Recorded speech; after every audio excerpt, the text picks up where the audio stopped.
Antiga Pérsia. Destemida. Formidável, incansável. Por séculos recoberta de mistério.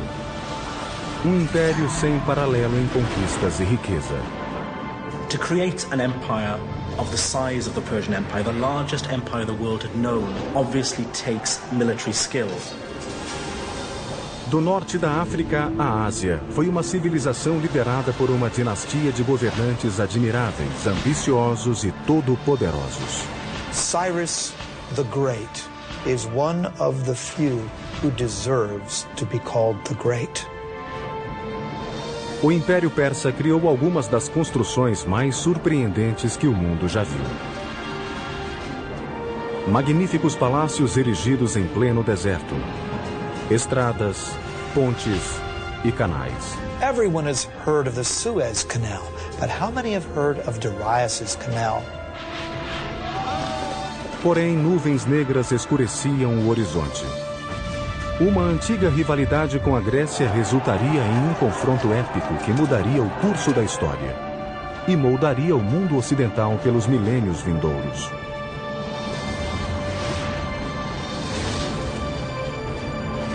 Construindo um império. Os persas. 330 a.C.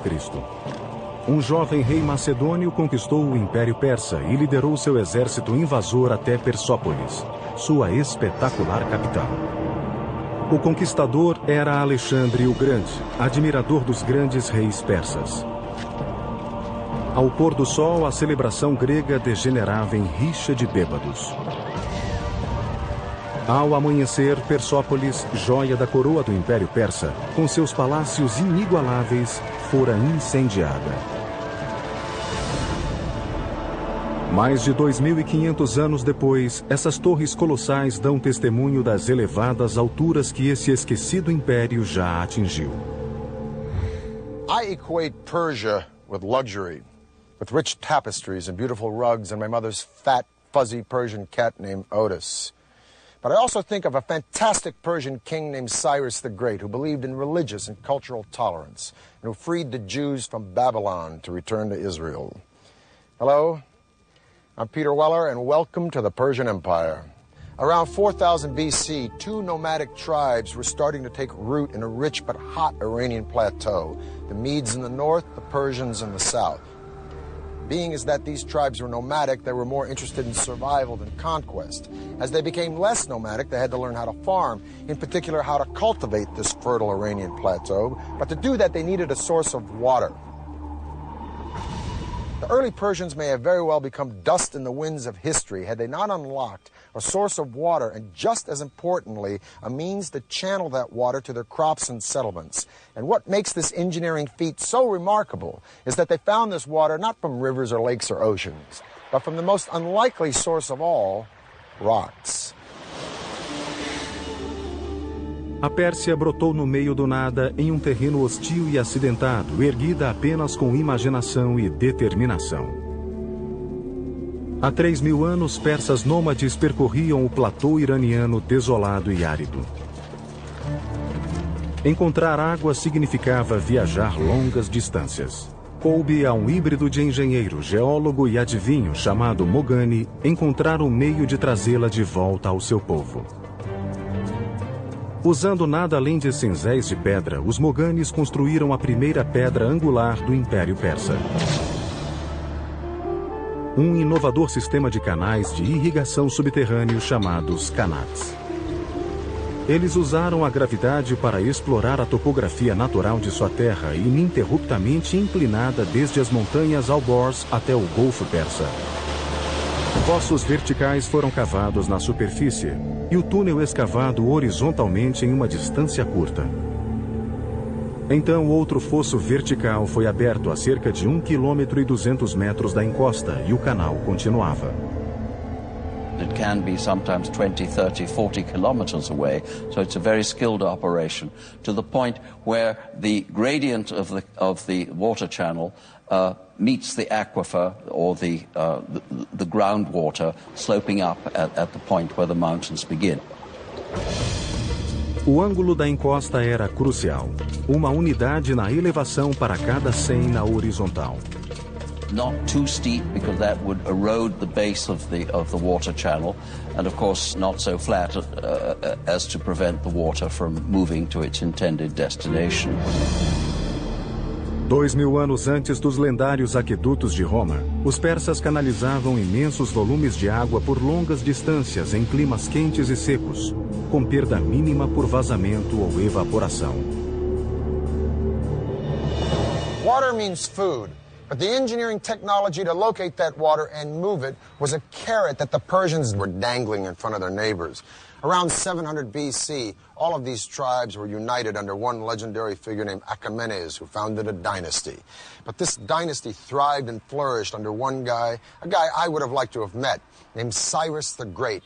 Cyrus created and maintained an empire thanks no doubt to his military savvy, but he was also a political genius. He was an excellent, benevolent manager of men. Historians have called him humanist. The Jews call him Mashiach, or Anointed One. His own people called him Father, and even the Ionian Greeks whom he conquered called him a just and worthy lawgiver and ruler. Ciro o Grande chegou ao poder em 559 a.C. Foi o início da dinastia Aquemênida, cujo reinado mudaria o curso da história e redefiniria as possibilidades arquitetônicas. If you're looking at the greatest personages in history who have affected the world, Cyrus the Great is one of the few who deserves that epithet, the one who deserves to be called the Great. The empire over which Cyrus ruled was the largest the ancient world had ever seen, and may be to this day the largest empire ever.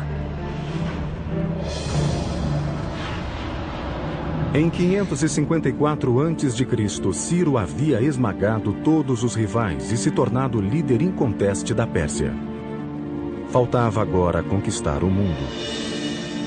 E se pretendia construir um império, precisaria de uma magnífica capital para refletir sua grandeza.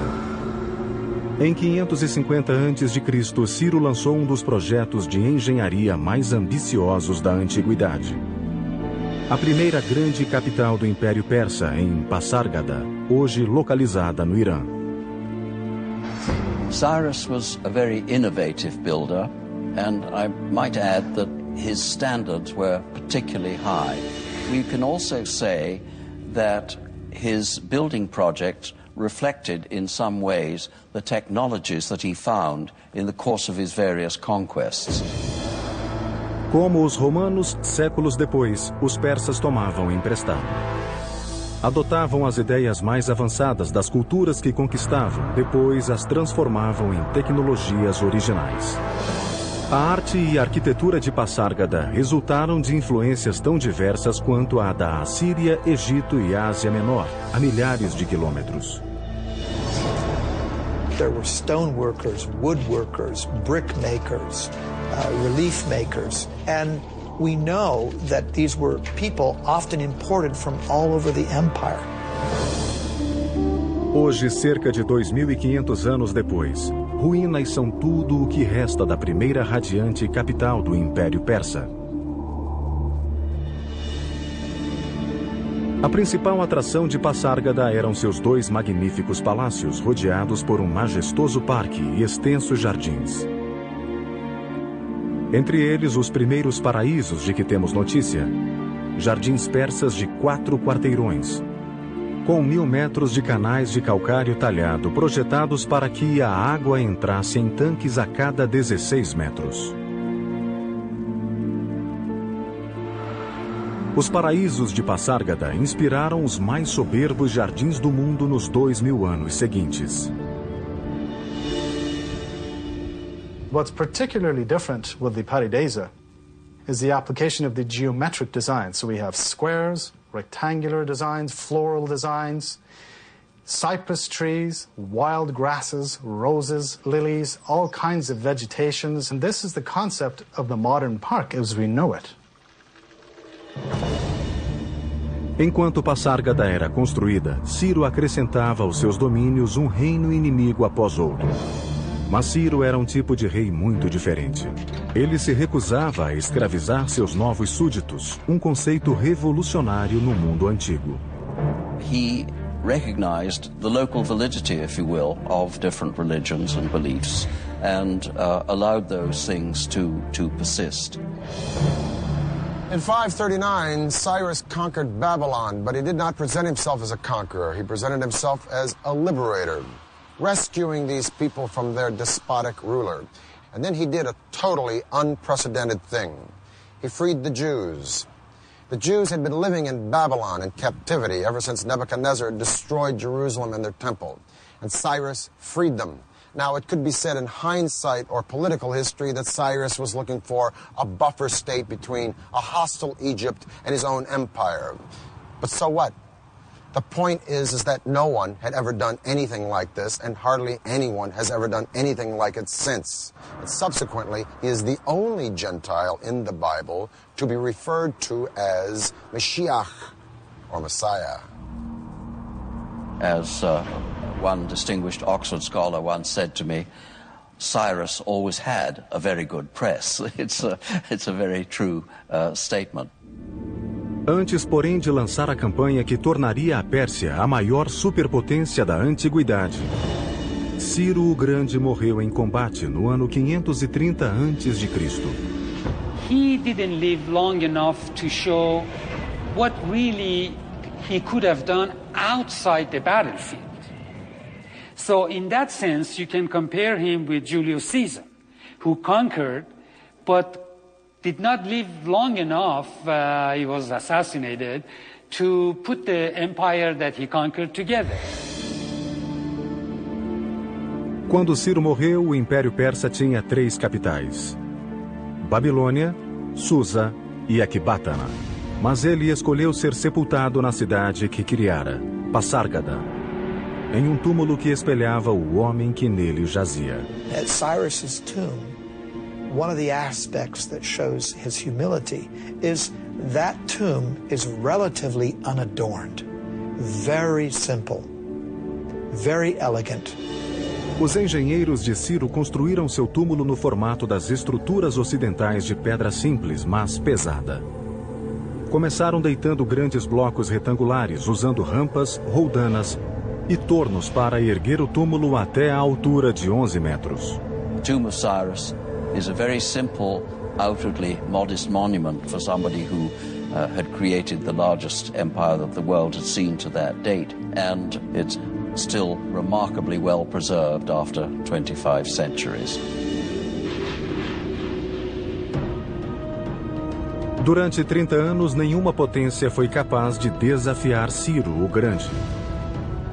Agora, com seu trono vago, o mundo antigo mergulhou no caos. 530 a.C. Ciro o Grande, arquiteto do maior império que o mundo já vira, estava morto. O futuro da Pérsia era incerto. Rivais e pretendentes ao trono lutavam pelo poder. Até que um primo distante de Ciro, um general brilhante, ascendeu ao trono persa. Quando a poeira assentou, o império estava seguro em suas mãos. Seu nome era Dario. Ele se tornara o maior dos reis persas e um dos maiores construtores de todos os tempos. Dario começou reconstruindo a velha capital de Susa, com grandes palácios novos revestidos de cerâmica. A magnificência da capital Susa é até mencionada na Bíblia. When the Greeks talk about Persian palaces, for example, they routinely mention Susa.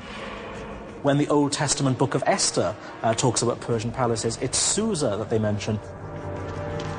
Mas o novo rei da Pérsia queria uma capital cerimonial apenas sua. Em 518 a.C., Dario lançou um dos projetos de construção mais ambiciosos do mundo antigo. Situada próxima à moderna cidade de Shiraz, ela ficaria conhecida como Persépolis, ou cidade persa em grego. Todos os palácios erguiam-se de uma vasta plataforma pétrea, projetada para enfatizar a estatura do império. The terrace square is huge, over 125,000 square meters. And he had to modify the landscape. His engineers had to come in and level out part of the area, and they had to build a retaining wall. He wanted it to be seen from a distance. That's exactly why you build up a terrace, so it could be viewed from afar.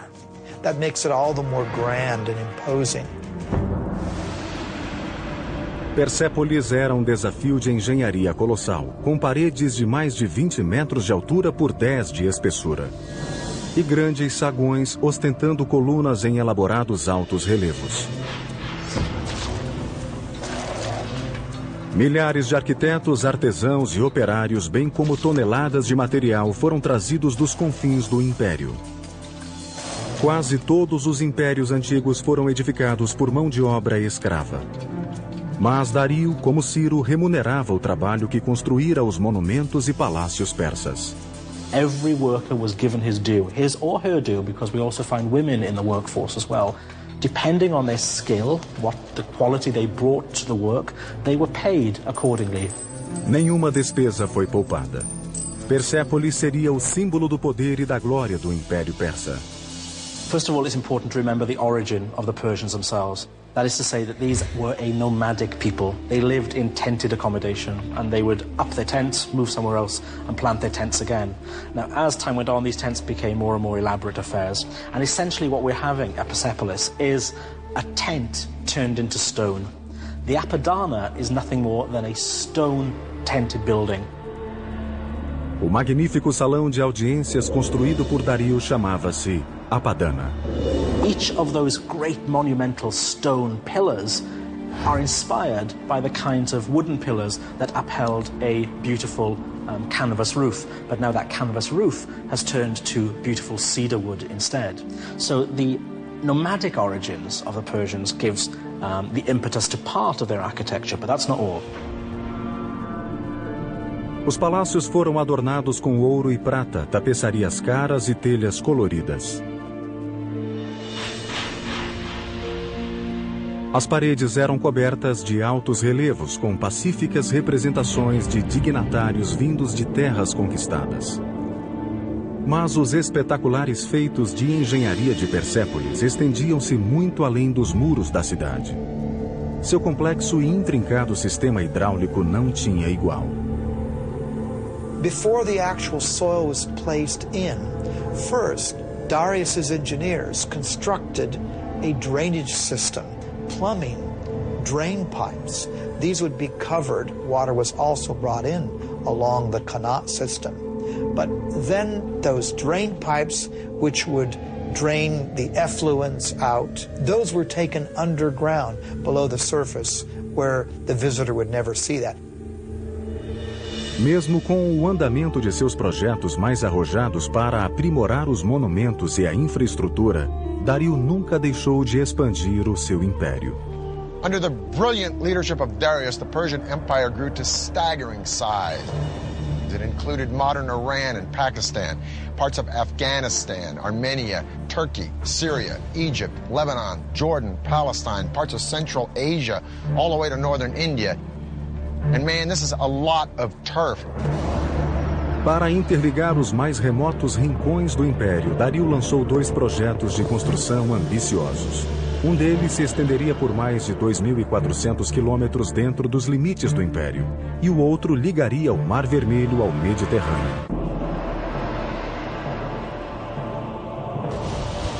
Sob o reinado de Dario o Grande, o Império Persa alcançou proporções assombrosas. Agora ele queria consolidar e interligar os locais mais longínquos do seu reino. Em 515 a.C., Dario ordenou que seus engenheiros construíssem uma estrada colossal de pedra, conectando o norte da África à Índia. Cobrindo mais de 2.400 quilômetros do Império, ela seria chamada de Estrada Real. This was quite the engineering feat, because this had to traverse through mountains, forests, deserts. So Typically, earth would be packed, hardened, for example. They may not have had asphalt, but they certainly had knowledge of packing gravel or tiny rocks.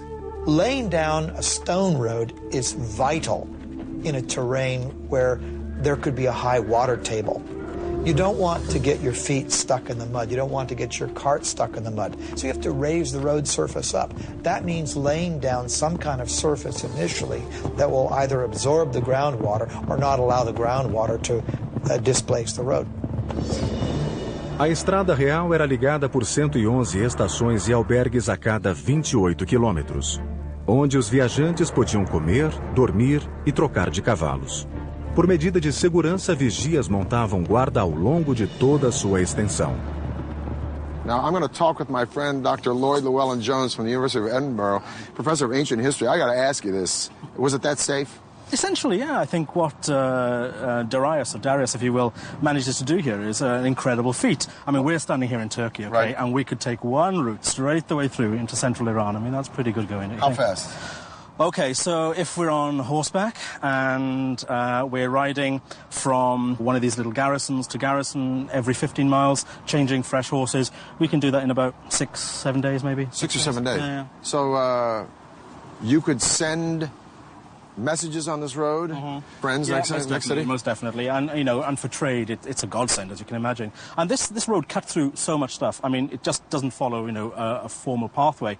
It has to cross rivers, so it crosses the Tigris, it crosses by the ferry, river right? By ferry, right? Sometimes it clings to the side of mountains, sometimes it clings to the side of rivers. So the terrain is changeable. It's not drained or anything like that, so it's not as advanced as some of the Roman roads we get in later periods. So it doesn't have a gutter system? No, nothing like that. But what it's essentially is, it's sort of maybe 20 feet wide with a sort of chip-in base, which is good for horse treads and that kind of stuff, you know. And carriages and exactly, to chariots. get things through as quickly as you can, basically. Well, Lloyd, it's been a pleasure talking with you. Yeah, thank you for enlightening us about this incredible road. Mas Dario não estava satisfeito. Havia ainda território que ele queria controlar. As vastas riquezas do norte da África, e estava determinado a construir uma passagem lá. Fez com que seus engenheiros projetassem canal gigante ligando o Mediterrâneo e o Mar Vermelho. Everyone has heard of the Suez Canal, but how many have heard of Darius's canal? What Darius did was build an east-west canal that was 130 miles long. Com o conhecimento persa de hidrologia, os engenheiros de Dario usaram ferramentas de bronze e ferro para abrir o canal. Depois, remover a areia e revesti-lo de pedra, deixando-o pronto para que navios o cruzassem. 7 anos seriam necessários para concluir a via navegável de 208 quilômetros, bem como um batalhão de egípcios, cortadores de pedra e construtores de canal. Parts of the canal between the Nile and the Red Sea were actually not waterways, but just points along which the ships could be dragged until they reached another deeper portion where they could again sail their course. Darius says, I, Darius, King of Kings, conqueror of Egypt, built this canal. He connected the Red Sea to the Nile River for trade, and he says, and ships were brought along my canal.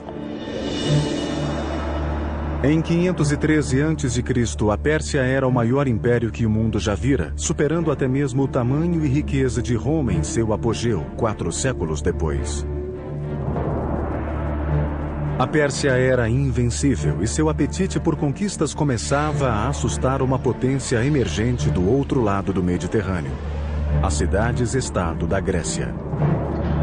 Just a little geographical info. That big body of water out there is the Black Sea. This thin body of water here is the Bosphorus Strait that connects the Black Sea to the Mediterranean. So I'm standing in Asia, or Asia Minor, if you will, and that land over there is Europe. Now, Darius put down a revolt from some cities on the coast of Turkey, but this revolt had been supported by Athens, so Darius wanted to teach Athens a lesson. He was going to march on Greece and attack that city, but how is he going to do it? He's got to go across the sea.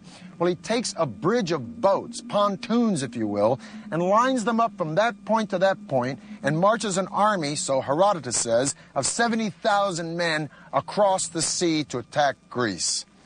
Amazing. Os engenheiros persas ligaram uma margem do Bósforo à outra, alinhando barcos lado a lado como alicerce. Depois, construíram uma estrada em cima deles, unindo a Ásia à Europa.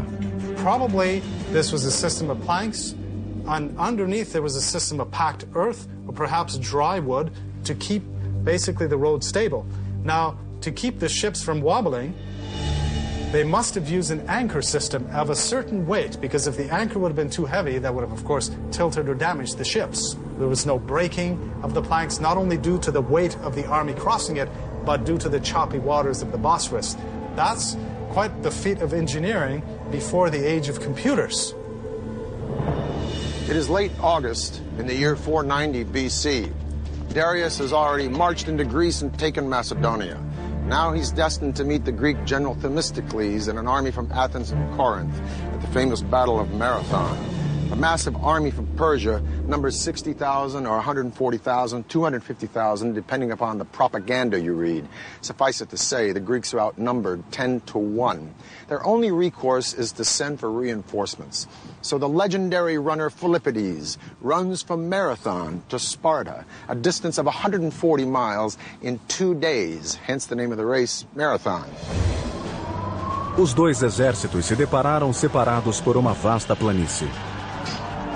Em caso de confronto direto, as imensas forças persas massacrariam os gregos em muito menor número. Foi o início das guerras persas. Uma força grega reduzida atacou frontalmente os persas, que começaram a chacina. Mas as forças gregas restantes haviam se dividido em duas, abrindo duas outras frentes contra os persas. Arrastados a uma sangrenta arapuca de morte, os persas sofreram pesadas baixas e recuaram. Para os gregos foi uma grande vitória. Para os persas, apenas um quebra-molas em seu trajeto rumo à dominação mundial. Dario resolveu voltar para casa e se dedicar a embelezar ainda mais a cidade de Persépolis. Ele nunca mais veria a sua capital. Em 486 a.C., Dario morreu a caminho de sufocar uma rebelião no Egito, deixando em seu rastro um império que redefiniu as noções de poder e glória. Ele também evitou um novo caos, como o que se seguiu à morte de Ciro, nomeando um sucessor, seu filho Xerxes. Now Cyrus the Innovator and Darius the Expansionist were very hard acts to follow. But Xerxes had been a king in waiting all of his life. And a couple of his first acts were to suppress a rebellion in Babylon, another one in Egypt. And then he went after the Greeks. Somehow the Greeks just stuck in his craw. Some historians argue that Xerxes was making a preemptive strike. Others say that he was just cleaning up the business of his father. Whatever the case, the Greeks were no longer intimidated or impressed by the Persians since they'd beaten them at Marathon. And so Xerxes buddied up with the Carthaginian navy at the tip of what is now modern Tunisia, and he decided to beat the Greeks at sea. Em 480 a.C., o Império Persa estava no apogeu. Vasto, poderosíssimo e fabulosamente rico. Fazia 10 anos que os gregos haviam derrotado o rei Dario na Batalha de Maratona. Seu filho, Xerxes, era agora o novo monarca absoluto da dinastia Aquemênida. E Xerxes queria vingança. A Grécia apenas começava a emergir como uma potência mundial. Essas cidades-estado tão diferentes, de democracias a ditaduras, eram unidas por um único credo: seu ódio à Pérsia. O mundo antigo estava às vésperas de uma segunda guerra persa. O resultado dela originaria o mundo moderno. Greeks traditionally called everybody except themselves barbarians. So this whole thing really between East and West started probably with the Persians and the Greeks and continued ever since. A invasão persa da Grécia foi uma das maiores parcerias entre engenharia e estratégia da história militar. A gigantesca invasão seria um complexo assalto por terra e mar, que requeria extraordinária habilidade. Xerxes queria que suas forças adentrassem a Grécia, no istmo do Monte Athos. Mas lá, o mar era tão turbulento que o rei mandou seus construtores cavarem um canal através do istmo. Com vasta mão de obra e perícia em construção de canais, os engenheiros de Xerxes levaram apenas 6 meses para concluir o canal através do istmo. Mas o desafio seguinte enfrentado por seus generais e arquitetos foi ainda maior. O imenso exército persa precisava cruzar o Helesponto de 2,5 km de largura. Até hoje, a solução deles é considerada um dos projetos de engenharia mais ousados já concebidos para uma campanha militar. Tomando emprestada uma página do livro de seu pai, Xerxes ordenou a construção de uma ponte dupla de barcaças através do Helesponto, proeza edificadora que ultrapassaria a ponte construída por Dario no Bósforo. But what's very interesting is that 674 ships were now lined up. How were these ships kept stable? This must have been quite an engineering feat. The Bosphorus is not a very calm area. It can be quite choppy. The row of ships were kept in place with a very taut system of cables, probably 2 large cables that ran between Asia and Europe. Now remember, a large number of troops crossed this bridge, perhaps up to 240,000 troops. As cordas permitiam aos barcos mobilidade suficiente nas águas turbulentas. Cada seção da ponte foi construída sobre 2 barcos, ligadas por tábuas. Assim, toda a estrada podia cavalgar as ondas, absorvendo muito da instabilidade da superfície. Os engenheiros persas então construíram uma plataforma através da parte superior dos barcos e uma estrada por cima dela. A cada tábua de madeira emergia uma sólida passagem que cruzava o Helesponto usando barcos como alicerces. Remember, we're dealing with the hooves of tens of thousands of cavalry, including armored cavalry, which would have been much, much heavier. The ships were amazingly kept stable, so this allowed Xerxes to cross with his army into Europe and cross back when he needed to, and the ships were kept in place. And for a short period, Europe and Asia were one. 10 dias depois, com sua ponte concluída, Xerxes marchou Europa adentro. The whole army crossed with heavy equipment, heavy cavalry, and the planks were kept in place. There was no breaking of the planks, not only due to the weight of the army crossing it, but due to the choppy waters of the Bosphorus. A estratégia de Xerxes era simples: derrotar os gregos na terra e no mar com sua superioridade numérica. Mais uma vez, os gregos foram liderados pelo general Temístocles. Este sabia que não podia vencer Xerxes em terra, por isso toda a campanha concentrou-se em atrair a marinha persa a uma armadilha. Sem ser visto pelos persas, Temístocles partiu com a maior parte do exército, deixando apenas uma força de 6.000 espartanos para trás. Em agosto de 480 a.C., os 2 exércitos confrontaram-se em um local escolhido pelos gregos, Termópilas, uma passagem montanhosa tão estreita que só uma carruagem por vez podia passar. Durante dias, o imenso exército persa foi bloqueado do outro lado da passagem, como os gregos haviam planejado. Como seu pai, Xerxes estava prestes a atacar frontalmente e cair em uma armadilha grega. Quando finalmente irromperam pela passagem estreita, os persas destruíram facilmente a minúscula tropa espartana deixada por Temístocles como isca e marcharam rumo a Atenas. Quando Xerxes entrou na cidade, Atenas estava deserta. Ele suspeitou ter sido tapeado e fez os atenienses pagarem caro por isso. Por gerações, tolerância com os povos conquistados fora uma marca registrada dos reis persas. Não desta vez. Em um ato contrário à índole persa, Xerxes incendiou Atenas. O rei persa arrependeu-se imediatamente e na manhã seguinte ordenou a reconstrução de Atenas. Era tarde demais. O ato estava consumado. Seu momento de cólera voltaria para assombrar a Pérsia nos próximos 200 anos. Mas esta guerra estava longe de terminar. Ao mesmo tempo, Temístocles preparava sua armadilha, atraindo a gigantesca armada persa rumo à estreita baía de Salamina. Lançou então um ataque surpresa.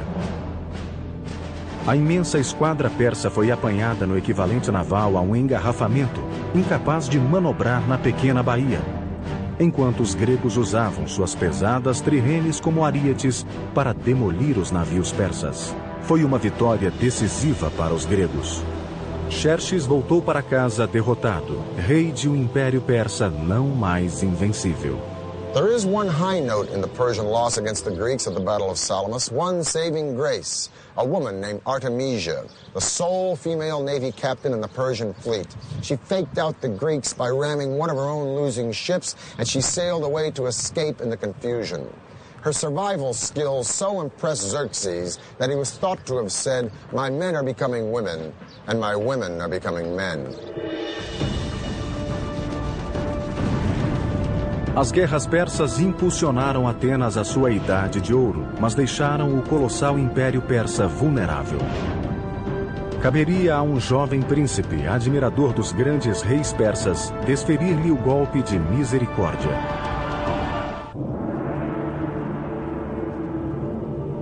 Em 480 a.C., os gregos derrotaram a esquadra persa em Salamina. A aura de invencibilidade que cingira esse império desapareceu. Mas o Império Persa ainda tinha dias de poder e glória pela frente. 15 anos depois, em 465 a.C., o grande rei Xerxes morreu. Xerxes legou o império ao seu filho, Artaxerxes, que estava decidido a restaurar os anos dourados da Pérsia. Ele começou voltando sua atenção a um projeto de construção iniciado por seu avô Dario. 4 décadas após ser iniciada, Persépolis, a soberba capital, estava ainda em construção. Agora, Artaxerxes supervisionaria um dos últimos projetos de construção do Império Persa. Hoje o conhecemos como o estupendo Salão das 100 Colunas. We know that the actual hall was some 200 by 200 feet, almost on the perfect square. What's remarkable of the Persepolis columns is when you look up the entire shaft, and these things raise, hundreds of feet into the air, there is not one piece of displacement whatsoever. It's a perfect vertical. They're working with what we might consider to be primitive tools, just stone mallets and bronze chisels, that's all. The fluting on the columns of Persepolis is so precise, however, that these are clearly the work of master craftsmen. The columns are constructed in drums, 7 or 8 drums stacked on top of another. This is done by scaffolding the whole area around the column, and then with a crane, a wooden crane, literally moving each column drum in place. Any client king, any governor from a distance, or even anyone who would come in that hall would be so impressed by the vastness of the hall and by this forest of columns that stretched nearly as far as the eye could see. An amazing achievement. Ao longo do Império, os persas ainda produziam alguns dos mais extraordinários feitos de engenharia do mundo antigo. Em 353 a.C., a esposa de um governador local construiu um magnífico túmulo para seu marido agonizante.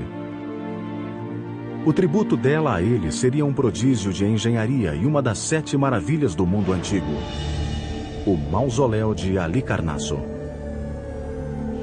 O monumento de mármore erguia-se a 41 metros, incluindo um grande pátio. O teto era uma pirâmide, com escadarias em cada lado, um caminho para o céu. Mais de 25 séculos depois, o túmulo do presidente americano Ulysses Grant, em Nova York, seria inspirado no mausoléu de Halicarnasso. No século IV a.C., a engenharia persa ainda era a melhor do mundo. Mas por baixo das colunas torreantes e dos palácios suntuosos, as fundações do império desmoronavam. E seus inimigos estavam às portas. When Athens supports a rebellion in Egypt and Greeks occupy the capital city of Memphis, Artaxerxes leaves Persepolis and his building projects, and he launches a military campaign to kick the Greeks out of Memphis and bring Egypt back under Persian control once again.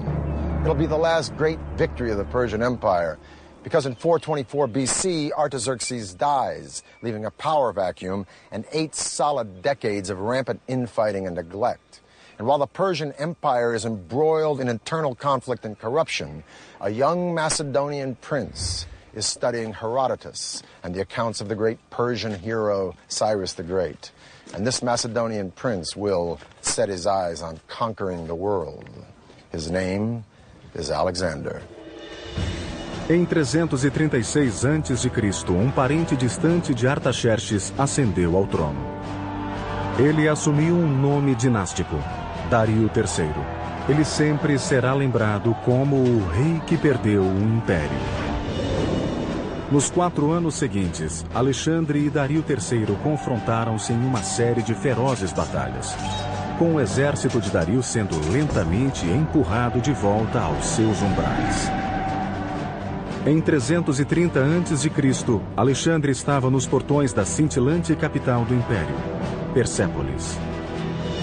Alexander adopted the Persian policy of respecting the defeated. None of his soldiers were allowed to pillage or plunder the lands they had conquered. But how do you tame so many soldiers after a victory over the most magnificent empire on planet E?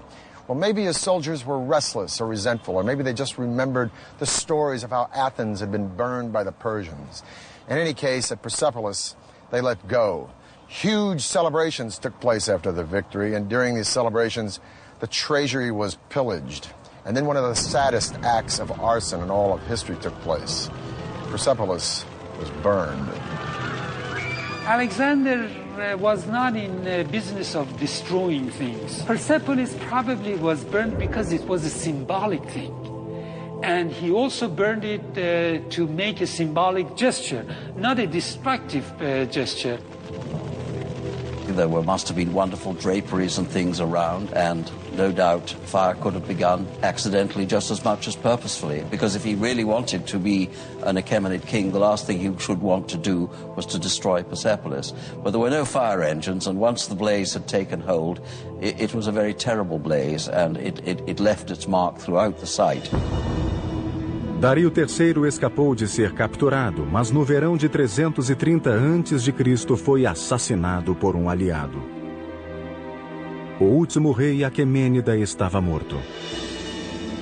Alexandre deu a Dario um magnífico funeral.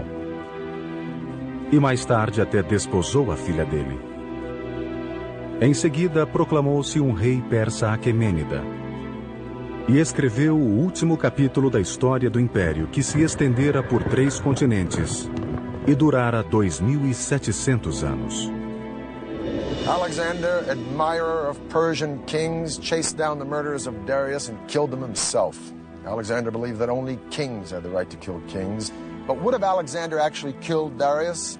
Probably not, because Alexander didn't create an empire, he only conquered one. The empire already existed, created by Cyrus the Great. No, Alexander's genius was to co-opt and use Persia, an empire that stood long before Alexander was born, and whose legacy of culture and sophistication and luxury would be around long after Alexander was dead. For the History Channel, I'm Peter Weller.